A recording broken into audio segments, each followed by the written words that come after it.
Hi, everyone, and welcome to this episode of Ask a Death Doula. We are in our Good Death podcast series, and I'm so excited today because we have a special guest, and you're going to just love him the way that everyone does. The work that he's doing is so inspiring.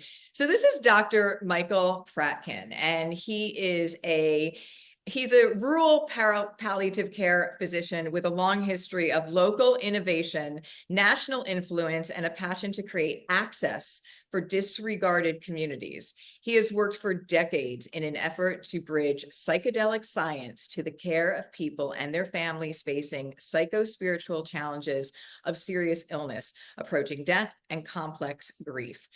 I could go on about your list here, but that kind of quantifies. I want to jump off at that point because we're going to talk about all of the things that you've been doing. So first of all, Michael, welcome to the podcast. Thank you so much. That bio, it sounds so accurate as if I actually wrote it.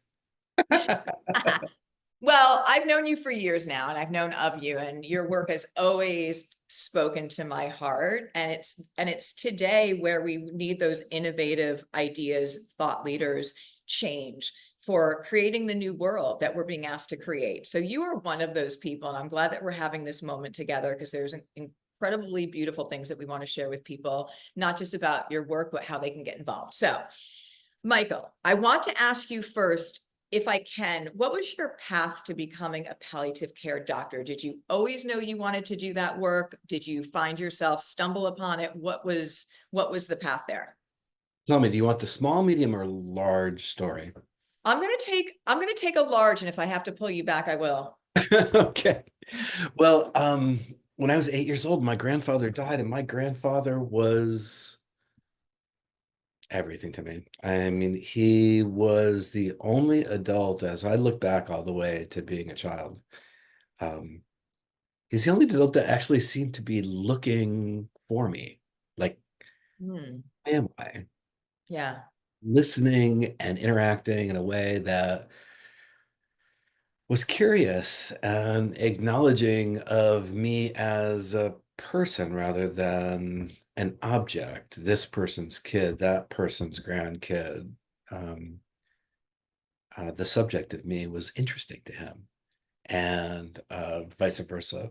He was a, a man who chose a modest life when he had a glittery, spangly one that was dangled in front of his head. He said, "No, I don't want to do that. As long as I can go play golf with my richer relatives, they can chase dollars and fancy things."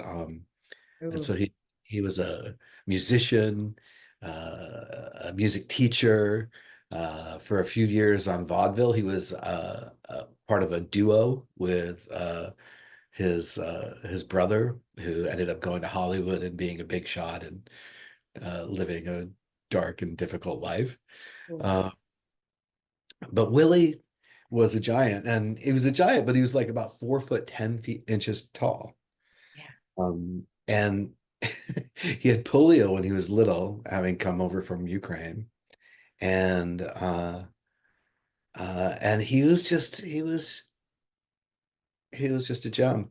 And my first memory of him was walking around in the botanical gardens in Brooklyn. If anyone's ever been there, it's got all this amazing old kind of French style wrought iron, with just amazing, plants and flowers and things like that. But I know it was an early memory because I remember like holding his hand and looking up at him like he was so big and he was Yeah. so little. At the end of the day, I was probably as tall as him when he died. Now, he and my grandmother, they'd come up from Brooklyn monthly, more or less, and they'd bring white fish and lox and bagels and bialys and Entenmann's and all this kind of wonderful, kind of like New York Mhm. Jewish food. And it was just part of the rhythm of things until it stopped. And I was a kid, I didn't really kind of like, they didn't tell us anything about why it stopped, but it just stopped. Um, and then a year or so after that, if I can make sense out of the calendar, they came and said Papa's dead. Ugh. And I was pissed. How old were you at that time? I think 8, 9 years old, 8 years old. Mhm. And And Yeah. then they hustled me down to the funeral, the memorial, and everybody patted my head like the object I was to them. And I felt very lonely and I felt very angry. And I Yeah. looked around and I didn't like what I saw. I didn't like all of the platitudes and bullshit Hmm. of the whole experience. Um, and then I walked up to the casket, which was open, Hmm. and I looked inside and I had this like lightning strike of insight. He's not there. That's it. Yeah.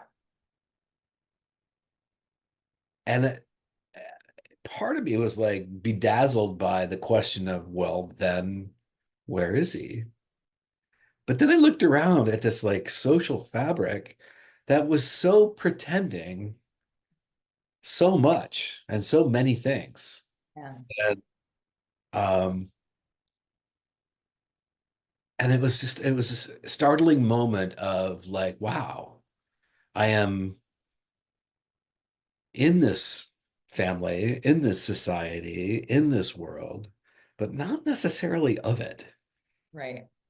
Fast forward a million years later, after bumbling and fumbling away through my adolescence. Oh my God, that was miserable, I tell you. But as I became an adult, one thing that was happening around me was that young men were dying of HIV. Mm. And I had a really dear friend, my best friend, the only really great friend of my teenage years, who I knew he was gay, but he wasn't telling me or anyone else. And I Hmm. knew that he was running around. Hmm. I was nervous about his well-being. But I didn't say, "Are you gay?" Well, it just didn't seem right. And he didn't say, "I'm gay," because that didn't seem right to him. But we went on this diving trip. Uh, I was working at the University of South Florida as a research diver out of Tampa. And we went on this diving trip to the Keys, and on the way back, we pulled the St. Petersburg Times, this huge newspaper with all the famous for these incredible feature articles, multi-page color photographs, and we were reading to each other as we traded driving, and there was this, 3-page, 4-page color feature piece on young men, dying, usually in isolation from their families, but in their 20s of like these ridiculously horrible circumstances. And by the time, and then that obviously went deep because I had been worried about my friend. But anyways, by the time we got to St. Petersburg, we decided we were going to volunteer at hospice and we were going to find out what does it actually look like when you're my age and dying. And so we ended up doing volunteer training. I didn't do a huge amount of work over the next 3 years, but I did work with two men, and they took me into the experience as much as my unrefined psyche and Hmm. personality would allow me to. But they took me in, and there were just moments I can't quite put my finger on, but moments of like the lights come on. In fact, my whole life is like, oh, that's relevant. Ah, that's how that works. Ah, people Hmm. are missing that element of things. It's been that way in my life. And so there was a bunch of that. And then I ran around as a climber and fisherman and skier and did everything else and fumbled my way through college with a bunch of different majors until I kind of got to this place where I was working at Tampa General Hospital, and um, the doctor started to work on me. And, I thought I was going to be a paramedic. Then I thought I was going to be a nurse. But the doctors kind of like hooked me with I don't know, some of the ego of leadership, right? And the intellectual fascination of it all. And they got me. And it's like, okay, I guess I could do this. And I did do that. And I did go to medical school. And all the way through medical school, the sort of voices of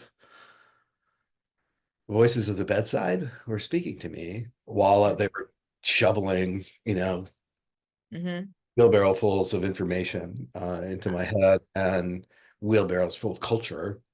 Um, and so when I got through with medical school, I had become dedicated to HIV medicine. Beautiful. And at that time, HIV medicine was essentially hospice medicine with a few clinical trials, you Mhm. know. Um, I watched a whole bundle of hemophiliacs in Utah, where I went to medical school, uh, Mm. die, young males generally, and uh, quite a few gay men, and looked at the sort of family structures that they emerged from. Occasionally, they had like the amazing support of their family and people that loved them, and that was just beautiful to watch. Um, but pretty often they had a lot less than that, and a lot of drama and fireworks, and both of those things drew me forward. And so I went to a residency in internal medicine and thought I was going to do some combination of HIV and hospice and work. There wasn't really anything called palliative care at the time. Mhm. And then I got out and I was like, wow, this is amazing. I'm so smart. I know so much. I'm going to be like the zebra chaser in a community, in a rural community where I ended up plugging in here in Northern California, Humboldt County, to a community clinic program that had only family practitioners and physician's Mhm. assistants and nurse practitioners. And there was like a mountain of unresolved crazy cases, really fascinating, difficult, Mhm. because we were short on specialty care and everything. So I got to just do all this cool stuff. I traveled from Crescent City to Garberville, that's 200 miles more or less, and go to these different clinics, and they'd bring one after the other of the craziest, hardest, trickiest medical problems. And then Yeah. I work on them. We call this today complex conditions Yeah. clinics, and we build programs around it with teams. But they didn't do that then. It was just me, and they didn't know what to make of me because I was not as productive as the FPs seeing 30 people with lice. But I forged ahead Okay. with 14 people with HIV, pituitary adenomas, rheumatologic disorders, all these kind of chronic pain, addiction, and drama for about 8 years, and then I think that was burnout number one. Along the way, I had picked up a nearly volunteer hospice medical director gig at Hospice of Humboldt, a nonprofit freestanding hospice here in our neck of the woods. Um, and then I quit, and I came back months later, focused on my personal development, communication skills, leadership, some healing work, and began to do personal work um, with an indigenous model of South American medicine work that extends back thousands of years, generations of healers, one before the next, training each Yes. practitioner, training a Yes. group of apprentices over a lifetime, each of those apprentices creating a tree. Okay. So what year is this now that you started on that path of, And okay. 2000. And I have been blessed.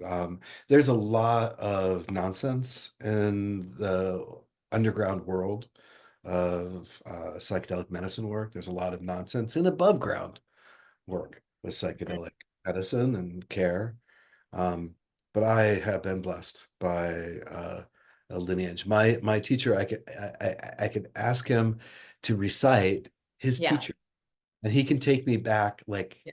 9 generations of Yeah. individuals talking So about we're them. going to get to that because Right. that's going to be our jumping off point of Anyways, where you are now. but No, let's jump well, over it though. We'll so put a pin in that, right? And then I all of that work brought me my family. yeah. It brought me a little bit more fire back in my belly. I built a palliative care program at the hospital. Um, it's frustrating to work in large organizational institutional settings if you're not one of those amazing gifted people who are so good working inside those systems. I was not that person. I'm impatient. I say what's on my mind. I'm not as filtered as you might ought to be in a Catholic healthcare system. So it became kind of attention. And then I got a wild hair and I built Mhm. a home-based palliative care program called Resolution Care. Yeah. And Resolution Care was a home-based palliative care program with a nurse, a doctor, a chaplain, community health workers, um, nurse practitioners, working in people's homes all over Northern California, then Oregon, then Washington, using this gizmo video Beautiful. conference kind of Yep. before it was a thing. And then it became a thing. And it became an enterprise. And all of a sudden, I'm a businessman and a CEO and borrowing money from people who love me enough to be stupid enough to lend me money. And after 8 years of that, I just was like, I don't see myself this way. Uh, the pandemic hit. A couple of entities came our way. Um, One made an offer that made sense to me. Mhm. So I sold the business and I paid back all those friends and family that were dumb enough to lend me money, including my daughter, who, when I told her I paid her back her college fund, she was like, Dad, I did not know that you took my college fund. I said, it's okay. I put it back. She said, but you stole it, Dad. All being said, she's in college and doing just fine. And she's forgiven me that slight of integrity. So a couple of years ago, so I took the job with the people that bought Resolution Care. And Mhm. for about a year and a half, they tolerated my unfiltered, telling them the truth, pushing back against spreadsheet down kind of program development and operational development rather than bedside up, which is what got me as far as we got. They were less interested or maybe blind to organizational culture. And for me, that was the air that I breathed. I breathed, breathed. I breathed. Um, and so after about a year and a half, they showed me the door. And I was mad for a couple of days. Then I was sad for a couple of weeks. And then I Mhm. was glad because Yeah, all of a sudden I had all this space. that's right. Yeah. Yeah. So, so Okay. that kind of takes us up to um, that topic we've put a pin in. Yeah, so let's, if I may, that was, Please. I'm glad we took the journey, but I do have a couple of questions here. So Willie fell in love with him the minute you're describing him and saying it. But there's real importance here to land, I think, for people, is that our elders, you said the presence in which he had his relationship with you, he really saw you, right? And so we see that, right? We see our elders having lived because hopefully we have gone through a journey where we have the wisdom of what is nonsense. We kind of like go through it. And then we see these youngins and we really see them. And for me, for most of our culture or society in the United States and other places, our elders are disregarded. They're sent away. We don't have that relationship for the most part, which is such a magical relationship. I think they've done several studies where they've matched children with elders in nursing homes and the amazing things that happen. So I love that. But there's something more that I want to share and ask you a question on. When you say that you looked at Willie and he was larger than life and his energy and how you felt when you were with him, working at the end of life for me, and I think if you can comment on this, when I've sat bedside with people at the end of life and I literally am watching their physical body diminishing and their spiritual body growing, the being part of them, the wisdom that comes out at the end, many times, their spiritual essence and the love and the energy. I feel like those were moments that we have in our lives, but that you have, and you really, it planted like not a seed for you, it planted like an oak tree in those moments, even young, to say, there's something different in this space than in this space. Right. And you watched how Willie, from his wisdom and the way he lived, he goes, oh, I'm going for the joy. I'm going for the happy. I want to golf. I'm not chasing dollars and stuff. And that's so important for us to know, because I feel like we're taught from society and our parents, not that they're meaning to do anything wrong, but all the things that they say are going to make you happy, the things you're supposed to do, and they are not what makes you happy. In fact, you get in sometimes this unfortunate situation where you are locked in with mortgages and situations and jobs, and you're spiritually bankrupt, right? Because there's no connection there that's authentic. There's nothing wrong with those things, but that's not the goal. The fulfillment and the connection. And then, you talk about your best friend and just having these moments that really, I feel like, imprinted on you about the conscious being part of who we are as human beings, and searching out and seeking that out to be not only a compassionate palliative care doctor and human being, but also how do we put this into the future of our healthcare system and culturally. So love all of that. And then let's talk about your learning and matching with the Indigenous teachers. First of all, thousands of years can't be wrong. Like, if we look at the medical system, it's like the last 100 years, even less, that like all these bells and whistles and things that come out, we see that there's not the answers within that in many ways. In fact, health and care, I often will say it's interesting, those two words, because as a nurse, I don't see any health and I don't see really any care. And that's why I left the main system, because even in hospice care, because I was only there for an hour once a week as the manager of that care, there's lots of gaps in it. And I often will say the minute we put a dollar amount and a time limit on end of life and caring for people, we're doing something wrong. So maybe we got so fancy in this that we completely lost what's really effective in being human beings and in our care. And that's where you are. So, and you fought for it and you went through growth pains for it, because it's not easy, the whole thing. So I applaud you in that. Well, and everybody listening has a story, Yeah. and has a certain, I mean, and listening to this particular podcast has a certain hunger to better understand that they're not comfortable drinking all the Kool-Aid. Maybe they've sipped at the Kool-Aid Yeah. for Sip what once in a while. our society has unfolded for us as a format and platform in which to live our lives in relationship to other people. But it's failing us, and um Yeah. it's sad. And everybody uh I know is thoughtful about that, and their own life stories is Yeah. seeking for actionable insight, seeking for some explanation that seems to deepen their connection with life. And not everybody has the privilege to go seeking for that, but lots of folks that are listening to us right now really recognize that there's more than what is being shoveled at us by our society. And it's not being shoveled by some evil anybody, right? It's just this sort of like With unconsciousness. self-organizing unconsciousness.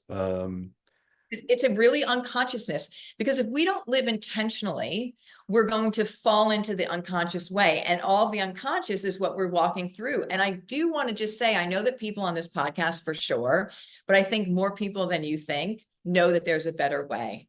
Because we know, if we look in our hearts, we know this can't be it. Wherever you are in this spectrum, because it's completely chaos in so many ways. And we're just so untethered to the soul part of us. I don't even think we realize that there is one, that there's two directionals, which is really what I want to tap into with your work now. So I want you to explain, if you could, what you're doing now. And I want to talk about consciousness and what you've learned. So over these 22 or so years, um, I've been personally doing work with ayahuasca and a mestizo Peruvian tradition, like I said, that extends back thousands of years.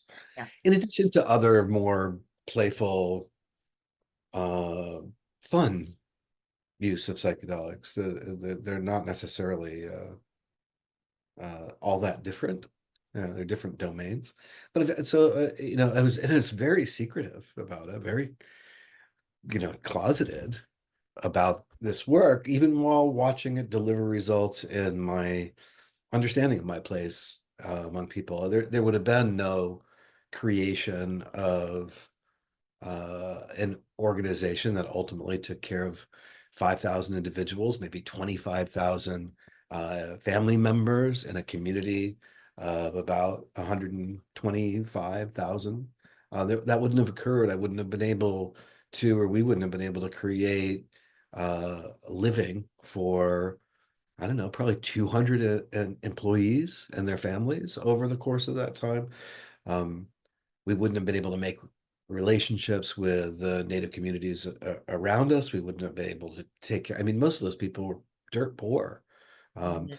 sick, young, and broken with lots of mental health and drug addiction issues, Medicaid people. I wouldn't have been able to help our Medicaid managed care organization roll up their sleeves for this population of people who are super duper sick and Yeah. broken. Um, I wouldn't have been able to demonstrate that telemedicine is a viable way to connect people to people in their homes, and that it's in some ways better than real life. Mhm. Um, so all of that is informed by the personal work that I've done, just like for most people, whatever personal work they've chosen to do, if they're making progress, it has impact on the life that they live and the touch points they have with other human beings in their communities and their culture and in their workspaces and stuff like that. So all of that is actually informed by a depth of healing that is pretty hard to articulate. Um, and I've been incredibly fortunate to avoid the pitfalls and potholes that exist in that world, and would caution folks from over enthusiasm about psychedelic work, either indigenous or in the sort of new above ground clinical environment. Um, it it remains critical to be discerning. Um, it Mhm. is so and has been so for generations in South America and in other places where indigenous practices are done. Those are human beings too, um, Mhm. and they behave like human beings. And um, even highly skilled practitioners uh, of that medicine work can be assholes and patriarchal and uh, you know, combative with each other and all the rest. I mean, the history of human healing, even in the indigenous sense, doesn't deserve to be elevated above humanity. It's another reflection, another way of thinking, a probably useful way of thinking about the human experience here in the global north. Um, so I think it's important. These medicines are not uh, a panacea, a magic missile, the one last thing that we really, really need. It's not like that. Um, so, anyways, I have been working for about 20 years with that medicine personally, and then working with the psychedelic scientists and um, uh, Johns Hopkins and NYU and UCLA in an effort to try and build this bridge to the palliative care space. Because Yeah. actually, over history, much of the data, I'm not sure if it's fair to say most of the data, but much of the data was related to treating people at end of life. There's a convenience factor in the world of Sure. research is like, why the heck not? You know, is that when they look at that group of people, they're suffering. Clearly, we have something that might be useful. Let's work with these people and see if it makes a difference. And since the 1950s, psychedelic science has demonstrated it makes a difference. Hasn't told us exactly how to optimize it, which substances are most useful, given in what way. Um, but the trend is pretty obvious that there is something incredibly valuable about psychedelic work for people who are distressed, demoralized, or otherwise burdened by being stuck in relationship to this whole human challenge of existence. And do you know what that is? Because I've read that it starts to operate and open up a part of the brain, and I could be wrong in how I'm sharing it, of the cortex more in consciousness. But the studies, so Anthony Bossi from NYU, right? So you're probably doing study. Yeah. Such incredible work, so passionate with this end of life, because this is my space. I work with people at the end of life. I've worked with veterans. I work with so many people, and the fear is just paralyzing for some of them. And so when he Let me takes ask them, you this though.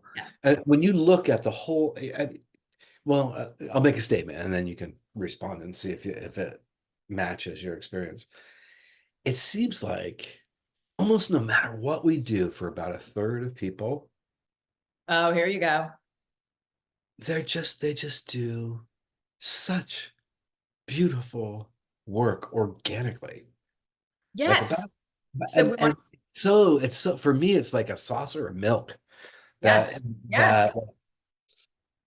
kind of, like it doesn't matter what I say, what I do, as long as I'm not a jerk, whatever. These people are amazing. They live into their dying process in this beautiful organic way.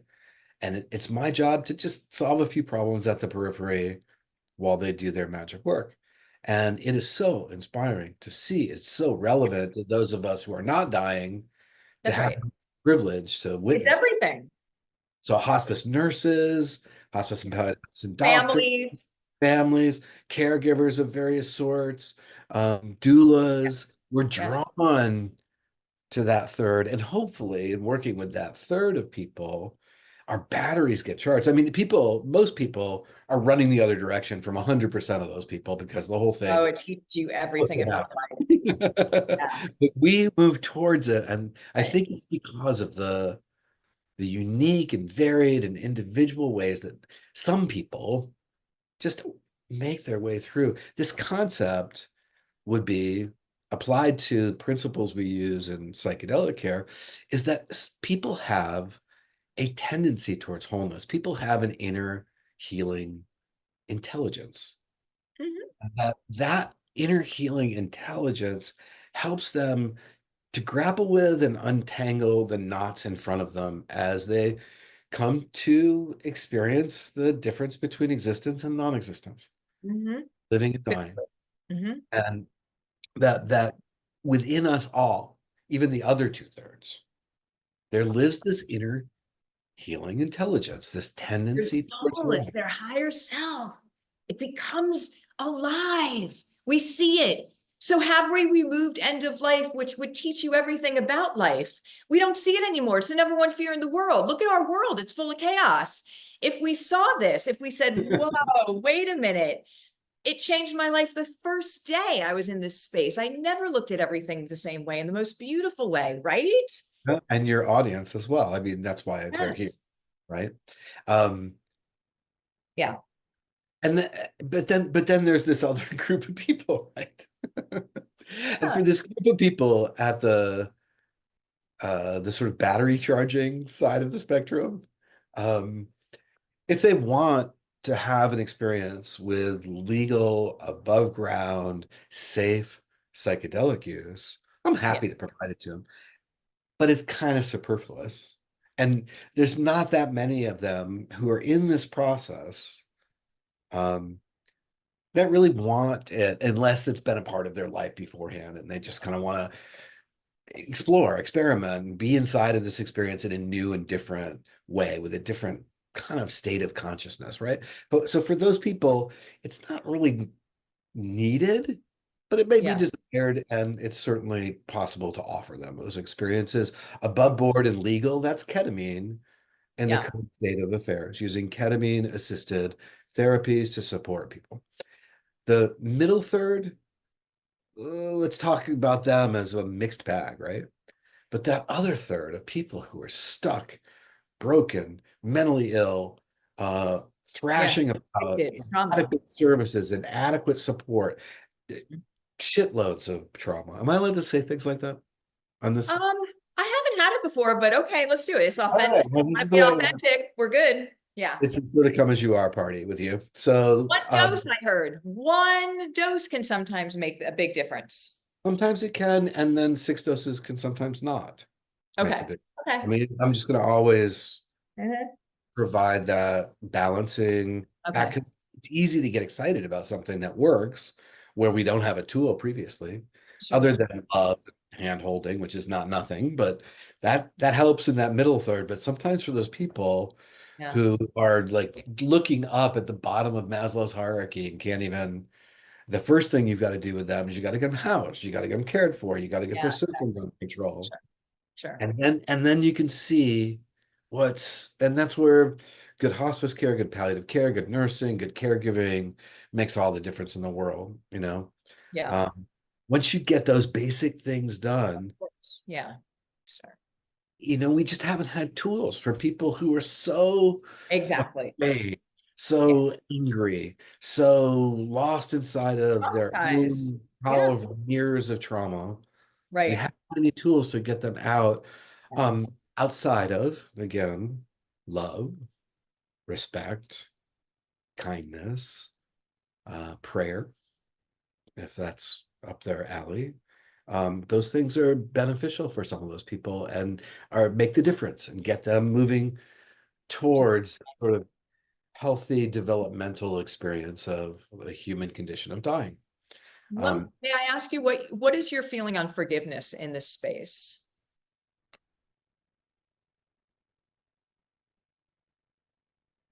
if we were to boil down uh, the heart of healing, and Ira Byock does that pretty well with his four things that matter most. I would add another thing um, that follows forgiving of self, forgiving of the partner or the other, gratitude, gratitude, gratitude, experiencing gratitude in every cell in your body. The miracle that you even exist in this crazy, humongous universe Mhm. made of star bits Mhm. and some magical animating spiritual thing we can't even imagine what it is, but we get to be alive. We get to be in our crazy situations and our dramas and everything else. And it's like, but it's so improbable entirely Yeah. that if you can experience gratitude for having had the adventure of life, Yes. that's really helpful. Um, Forgiveness is really about letting go of harms and wounds and stuff you've inflicted on yourself or inflicted on others, or they've inflicted on you, or they've inflicted on themselves, and you were sitting on your hands or hands tied behind your back. So forgiveness is essential. Gratitude is essential. Mhm. Love is Is the only truth there is. it's So beautiful. yeah, All right, let the me, one thing I want to add for yeah, me, this is for me, not for okay. everybody, but I am an awe junkie. I Yeah, am in yeah, awe of awe. Like that yeah, gets me gratitude, that gets me love, that gets me perspective enough to let loose of everything that's holding me back. A perspective that lets me loose of all that gets stuck on me, either if it belongs to somebody else or yep. not. Just being in awe is like the pushing a force field outward that sheds Hmm. all that stuff. So I Yeah, needed to give a little shout out to awe. you do. Your pictures in the background are all screaming on nature, animals, just the whole thing. It's just, it really is. And if we just could, like, again, when you looked up at Willie with that just wonder of him, that awe of him, it's if like, if we could just tap into the frequency of just looking at the sky. Like it, I mean, it just out there, like the marvels of nature and just the beauty of all of it. And that's just a shift in perception and also just gratitude and all of that. But it's available to all of us, and boy, does it change the experience. And we all want that. Okay. So let me you're I mean, that's what we're here, right? Finding our way there. You have some great events coming up. So I want you to share, if you Oh, would. You have one for doctors, and then you're doing a keynote speak for an event as well. So what is your doctor event? Because I love this. myself and a professional partner, Erica Cherwinski, who is a psychologist who's been doing work with ketamine assisted therapy for some 8 or 9 years, as well as her own medicine work with that is informed by the privilege of learning from Indigenous folk. Um, she and I have put together a couple of things with the hypothesis or the thesis that if you put people together in a group, which is really the way that my my personal experiences have happened, they've all happened in a circle. They've all happened in a circle with leadership and form and structure, a bit of ritual, a bit more ritual than our programs are, but a bit of ritual that I've become just totally enamored with. No dogma, no doctrine, but history and a container. When you put people in a circle, they become close with each other. And this sort of magical, bigger than oneself entity starts to emerge. So I talked a little bit about this sort of inner healing intelligence within each of us. One of Uh-huh. the things that we suffer from greatly is feeling alone. Mhm. Um, when we find ourselves experiencing ourselves as a part of something bigger, Mhm. it's very powerful, invites healing, gives perspective, and gives us the opportunity to interact with and interface with other human beings in a way that we are in balance of giving and receiving. It's magic. So the concept is that if we take people who have good reason to have affinity with each other, as they look around a circle, they should see themselves in each other more easily. And so we are building a program that is a actual continuing medical education, a credit course with a virtual curriculum over the course of a month or two, 10 hours of CME credit, so people can use their CME budgets. Doctors could use their CME budgets if they are so inclined. That culminates in a 4-day experiential retreat at a small ranch just outside of Tucson, Arizona. On January 23rd through the 27th, I'll get you the stuff. You can put it out there with the podcast. We have only a couple of seats left for physicians or experienced nurse practitioners or PAs if they come with a certain kind of a maturity and don't Yeah. feel in any way asymmetrical with the doctors in the room, then we've included one of those folks, and I'm open to that as well. Yeah. Amazing. I love that so much. Our doctors really have it so challenging right now. I love that you're doing this for them. I encourage all doctors to go. We'll put that information below. Your Great. event is Mountains of Courage event that you're a keynote speaker on the 29th of March. And what are you going to be speaking about if we don't know already? Wow, in Bozeman, Montana, one of the most awe-inspiring pieces of America and the world. So I'm super psyched about that. I'm going to be talking about humility. And I'm going to be talking about um, all the fervor and excitement and of psychedelics deserves more sobriety. I think that it really is of value to us.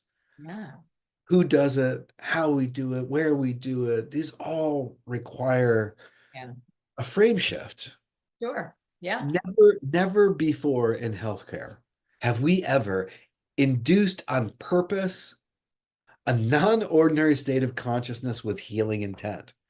We have induced Right. plenty of altered Yeah. states of consciousness as Yeah. side effects of everything else, but we have never structured a way of holding people in that kind of um, space to learn and to heal. That is new to us. Who the hell do we think we are? Is really And this is the so good conversation. because thousands of years cannot be wrong. And also for me as a medical practitioner, numbing somebody's symptom and pain is just putting a Band-Aid on it. It's still there. It comes out in other ways. Like it does not work. So when we get to the root, when we talk about healing, I mean, wow, that is just so exciting. I'm so excited. Healing in the way that I think doulas understand, but Yeah, most people holistically. in the straight medical world don't really understand healing in the way that we're Yeah, sneaking up on it in this conversation. Healing at the level of center, at the level of whole, at the level of self, capital S, self. that's the only way it works. That's kind of the only way it works. But Well, it's funny let's that we haven't really so figured that out in our. exactly. Well, I think we are now, and it's time. I think everyone wants to really hear about this. So I think that conference is going to be live streamed as well, so people can Oh yeah. get tickets for live stream and they can go in person. We have both of those links that we'll put down below. Well, Michael Fratkin, thank you so much for, first of all, being on this planet at this time. Thank you for following your heart and the work that you do. I cannot wait to see and continue the journey with you. No, Suzanne, thank you for giving me this opportunity to talk about it and just take one more step forward in the whole adventure of being me.